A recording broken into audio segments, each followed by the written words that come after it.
ही कथा पूर्णपणे काल्पनिक असून केवळ मनोरंजनासाठी तयार करण्यात आली आहे. या कथेमधील सर्व पात्रे, घटना आणि प्रसंग यांचा कोणताही वास्तविक व्यक्ती, ठिकाण किंवा घटनेशी संबंध नाही. चॅनलवर नवीन असेल तर चॅनलला सबस्क्राईब करा, व्हिडिओला लाईक करा आणि बेल आयकॉन प्रेस करा. चला तर वळूया आपल्या स्टोरीकडे. स्वातंत्र्य दिनाच्या सर्वांना हार्दिक शुभेच्छा. जय हिंद, जय भारत. केअरटेकर भाग 3. मनात उमलणारं नातं. वृद्ध महिलेच्या तोंडून ते शब्द ऐकताच आर्यन काही क्षण स्तब्ध उभा राहिला. त्याच्या मनात हजारो प्रश्न होते. मी त्यांच्या शेजारी उभी होते. त्यांच्या चेहऱ्यावरचा ताण स्पष्ट दिसत होता. नकळत मी त्यांच्या हातावर हात ठेवला. आर्यनने माझ्याकडे पाहिलं. त्याच्या डोळ्यात एक वेगळाच भाव होता. इतके दिवस तो स्वतःच्या दुःखात हरवलेला होता, पण आता पहिल्यांदाच त्याला कुणीतरी त्याच्या सोबत असल्याची जाणीव होत होती.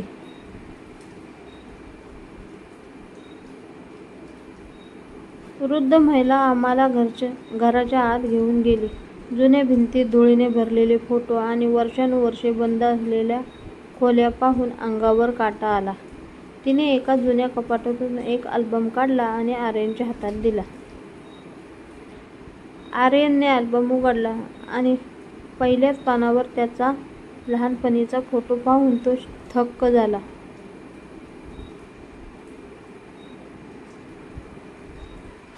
हे फोटो तुमच्याकडे कसे? त्याने विचारलं. वृद्ध महिला हळूच हसली.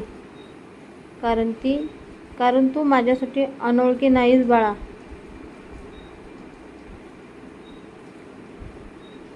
आर्यनच्या डोळ्यात पाणी आलं. मी त्याच्याकडे पाहत होते. त्याचं दुःख पाहून माझ्याही डोळ्यात अश्रू आले. त्याच क्षणी त्याने नकळत माझा हात घट्ट पकडला.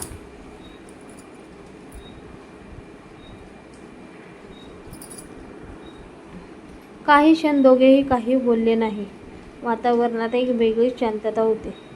त्या दिवशी संध्याकाळी आम्ही त्या वाड्यातच थांबलो. बाहेर जोरदार पाऊस सुरू झाला होता.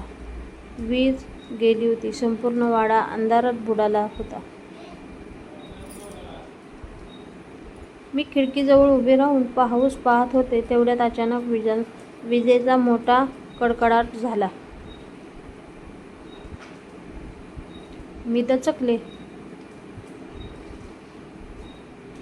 क्षणात आर्यन माझ्याजवळ आला. घाबरलीस का? तो हलक्या आवाजात म्हणाला. मी लाजत हसले.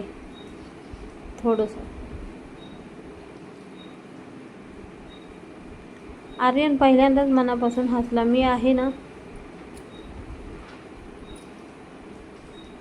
त्याच्या त्या 4 शब्दांनी माझ्या मनात एक वेगळीच भावना निर्माण झाली.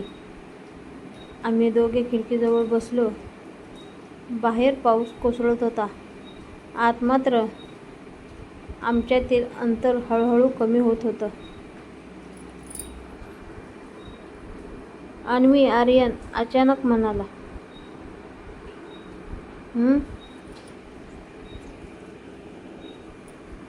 मी त्याच्याकडे पाहिलं.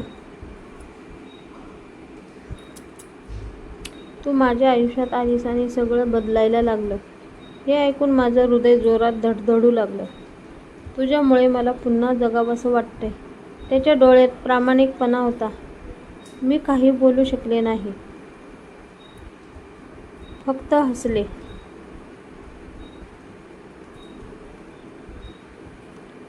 त्या रात्री आम्ही बराच वेळ बोलत बसलो. त्यांच्या बालपणाबद्दल, माझ्या स्वप्नांबद्दल, आयुष्यातल्या संघर्षाबद्दल आणि नकळत आमच्या मनात एक सुंदर नातं आकार घेऊ लागलं. पण त्याच वेळी वाड्याच्या वरच्या मजल्यावरून अचानक काहीतरी पडल्याचा मोठा आवाज आला.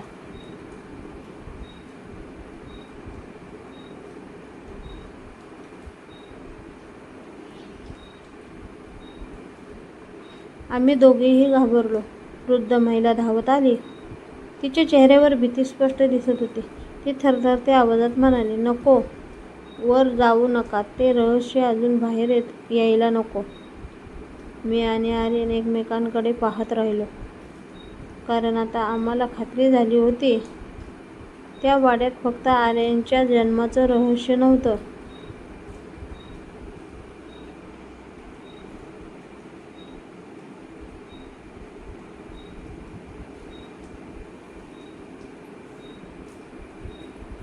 तर अजून कोणीतरी तिथे लपलेलं होतं.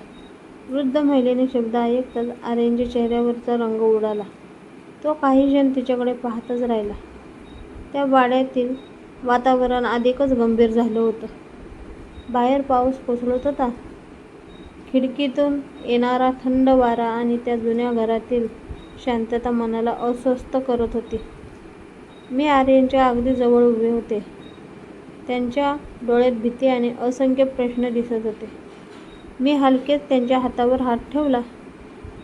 त्याने माझ्याकडे पाहिलं. त्याच क्षणी त्यांच्या चेहऱ्यावर थोडासा दिलासा दिसला. जणू त्याला जाणवलं की या सगळ्या प्रवासात तो एकटा नाही.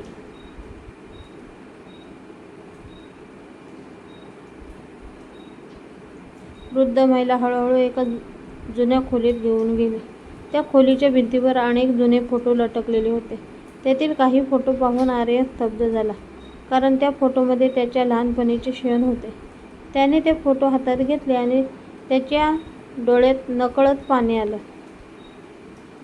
हे फोटो माझ्याकडे कसे आले हे तुला जाणून घ्यायचं आहे ना? वृद्ध महिला म्हणाली.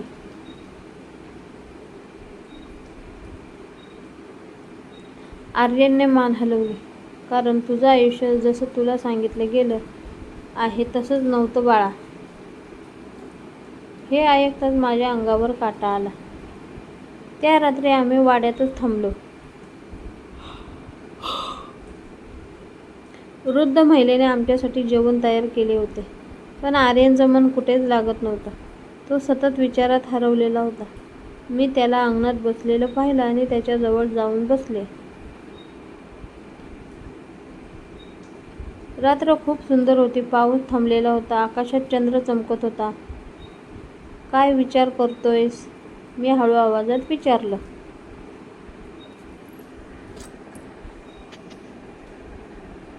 आर्यन काही क्षण शांत राहिला आणि मला भीती वाटते. मी आश्चर्याने त्याच्याकडे पाहिलं. भीती कशाची? तो हसला, पण त्या हसऱ्यामागे वेदना होत्या. जर हे सगळं सत्य निघालं तर मी ज्यांना माझं कुटुंब समजत होतो ते माझे नसतील. माझं संपूर्ण आयुष्य बदलून जाईल. त्याच्या आवाजातील दुःख माझ्या मनाला स्पर्श करून गेलं.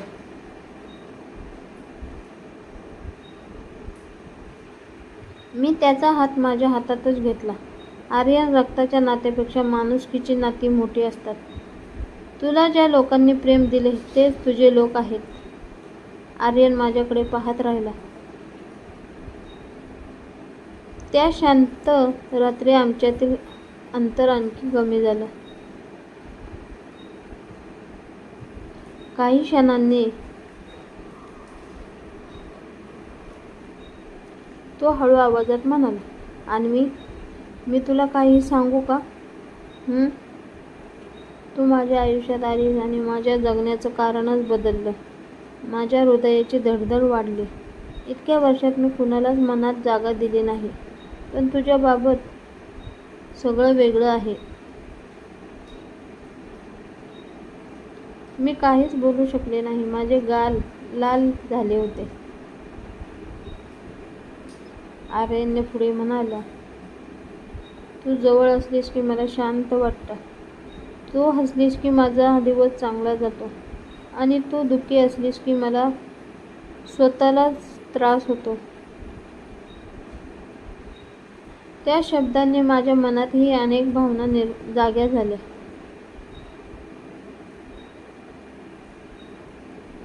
मी त्याच्याकडे पाहून फक्त एवढंच म्हणाले, आर्यन, मला पण तुझी काळजी वाटते.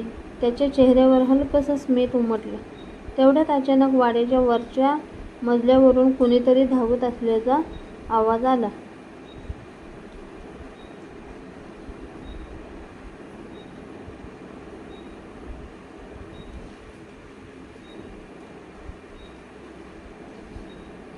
मी आणि आर्यन दोघेही दचकून उभे राहिलो. वृद्ध महिला घाबरत बाहेर आली. तिचा चेहरा पूर्णपणे पांढरा पडला होता. ती ओरडली, नको, वर जाऊ नका. तो परत आला आहे. कोण परत आलं? आर्यनने विचारलं. पण त्याच क्षणी वरच्या मजल्यावरील खिडकीत एक काळी सावली दिसली.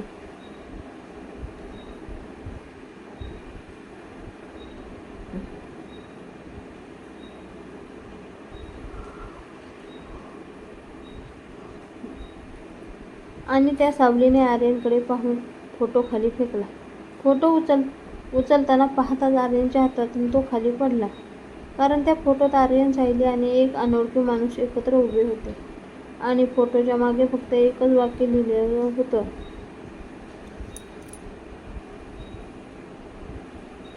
सत्य अजून पूर्ण बाहेर आलेलं नाही.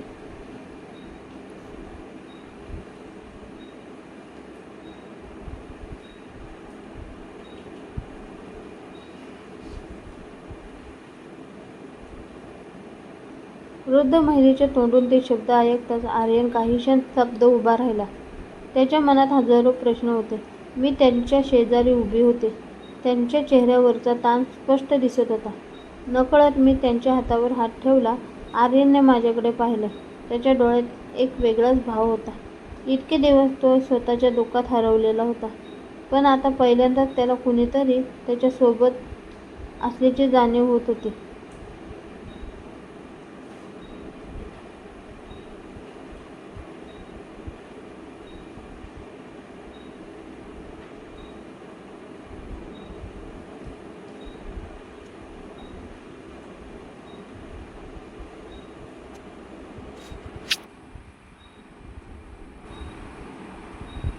वृद्ध महिला आम्हाला घराच्या आत घेऊन गेली. जुन्या भिंती, धुळीने भरलेले फोटो आणि वर्षानुवर्षे बंद असलेल्या खोल्या पाहून अंगावर काटा आला. तिने एका जुन्या कपाटातून एक मोठा अल्बम काढला आणि आर्यनच्या हातात दिला. आर्यनने अल्बम उघडला आणि पहिल्याच पानावर त्याचा लहानपणीचा फोटो पाहून तो थक्क झाला. त्या फोटोत तो एका तरुण स्त्रीच्या मांडीवर बसलेला होता. ती स्त्री हसत होती, पण तिचा चेहरा स्पष्ट दिसत नव्हता. हे फोटो तुमच्याकडे कसे? आर्यनने आश्चर्याने विचारले. वृद्ध महिला हळूच म्हणाली, कारण तू माझ्यासाठी अनोळखी नाहीस बाळा. आर्यनच्या डोळ्यात पाणी आलं. त्याने पुन्हा एकदा फोटो पाहिला. त्या फोटोमध्ये त्याच्या बालपणीचे असे अनेक क्षण होते जे त्याने कधीच पाहिले नव्हते. त्याला वाटू लागलं की त्याच्या आयुष्याचा एक मोठा भाग त्याच्यापासून लपवला गेला आहे. मी त्याच्याकडे पाहत होते. त्याचं दुःख पाहून माझ्याही डोळ्यात अश्रू आले. त्याच क्षणी त्याने नकळत माझा हात घट्ट पकडला. त्याच्या स्पर्शात भीती होती, पण त्याचसोबत विश्वासही होता. त्या दिवशी संध्याकाळी आम्ही त्या वाड्यातच थांबलो. बाहेर जोरदार पाऊस सुरू झाला होता. वीज गेली होती. संपूर्ण वाडा अंधारात बुडालेला होता. मेणबत्तीच्या प्रकाशात सगळं काही अधिक गूढ वाटत होतं. मी खिडकीजवळ उभे राहून पाऊस पाहत होते. तेवढ्यात अचानक विजांचा मोठा कडकडाट झाला.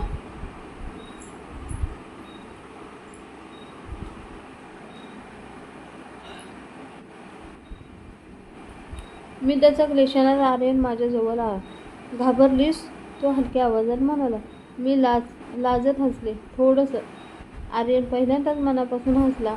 मी आहे ना?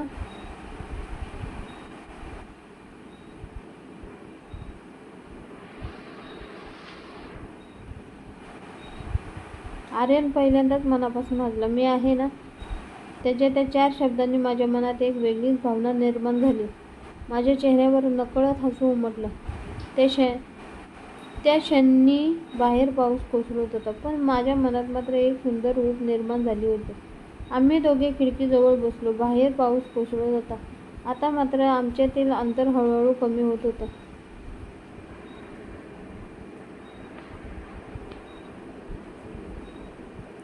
अन्वी, आर्यन अचानक म्हणाले. हं? मी त्याच्याकडे पाहिलं. तू माझ्या आयुष्यात आलीस आणि सगळं बदलायला लागलं.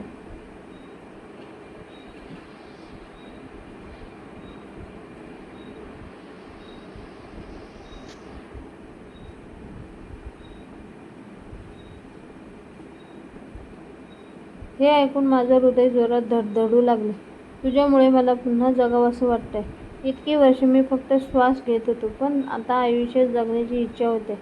त्यांच्या डोळ्यात प्रामाणिकपणा होता. मी काही बोलू शकले नाही, फक्त त्याच्याकडे पाहत राहिले. माझ्याही मनात त्यांच्याविषयी भावना निर्माण होत होत्या, पण त्या शब्दात मांडण्याचं धाडस होत नव्हतं. त्या रात्री आम्ही बराच वेळ बोलत बसलो. त्यांच्या बालपणाबद्दल, माझ्या स्वप्नांबद्दल, आयुष्यातल्या संघर्षाबद्दल, आणि नकळत आमच्या मनात एक सुंदर नातं आकार घेऊ लागलं होतं.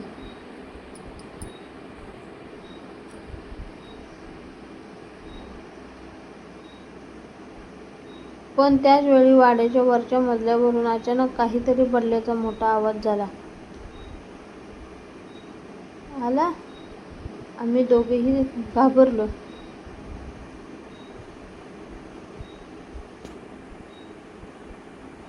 वृद्ध महिला धावत आली. तिच्या चेहऱ्यावर भीती स्पष्ट दिसत होती. ती थरथरत्या आवाजात म्हणाली, नको, वर जाऊ नका. हे रहस्य अजून बाहेर यायला नको.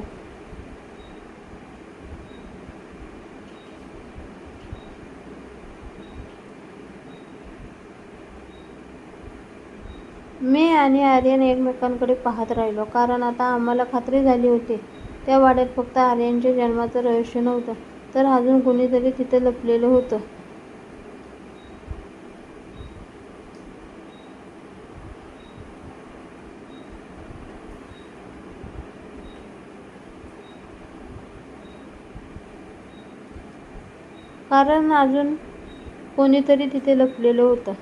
वृद्ध महिला त्या शब्दांनी माझ्या आणि आर्यनच्या मनात आणखी भीती निर्माण झाली. पण आर्यन आता मागे हटणाऱ्यापैकी नव्हता. इतकी वर्ष ज्याचं सत्य त्याच्यापासून लपवलं गेलं होतं, ते सत्य त्याला कोणत्याही परिस्थितीत जाणून घ्यायचं होतं. त्याने माझ्याकडे पाहिलं. त्याच्या डोळ्यात निर्धार दिसत होता. आणि काहीही झालं तरी आता हे रहस्य उलगडणार आहोत, तो म्हणाला. मी हलकेच मान हलवली. तेवढ्यात पुन्हा वरच्या मजल्यावर काहीतरी हालचाल झाल्याचा आवाज आला.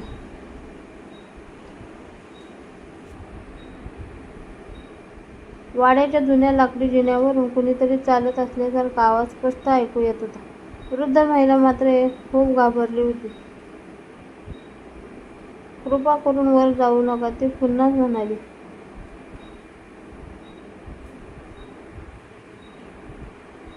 पण आर्यनने तिचं ऐकलं नाही. त्याने हातात टॉर्च घेतला आणि जिन्याकडे चालू लागला.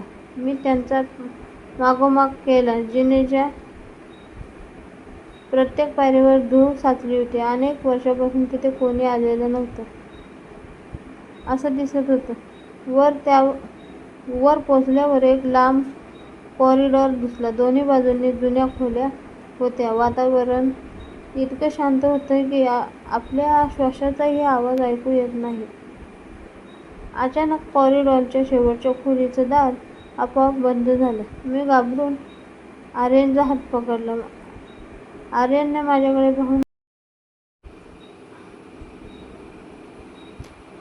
हलकंसं हसत म्हटलं, घाबरू नकोस, मी आहे ना. त्या शब्दांनी मला पुन्हा धीर आला. आम्ही हळूहळू त्या खोलीजवळ गेलो. दार उघडताच आमच्या डोळ्यासमोर जे दृश्य आलं ते पाहून आम्ही दोघेही थक्क झालो. संपूर्ण खोली फोटोंनी भरलेली होती.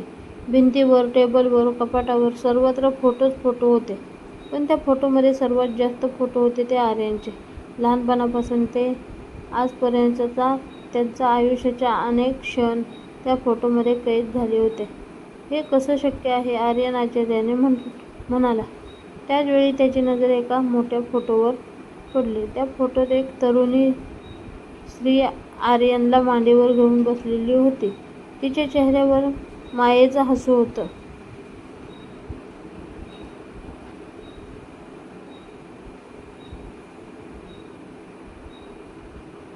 फोटोच्या खाली लिहिलेलं होतं, माझा मुलगा. आर्यनचे हात थरथरू लागले.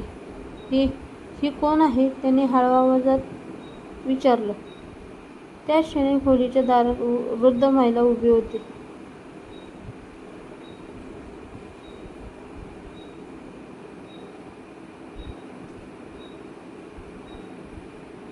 तिच्या डोळ्यात अश्रू होते. ती म्हणाली, आर्यन,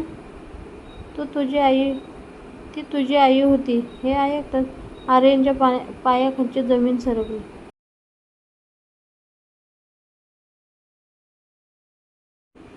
मीही स्तब्ध झाले. कारण इतकी वर्षे ज्याला स्वतःच्या भूतकाळाची काहीच माहिती नव्हती, त्याच्यासमोर आता त्याच्या आयुष्यातील सर्वात मोठं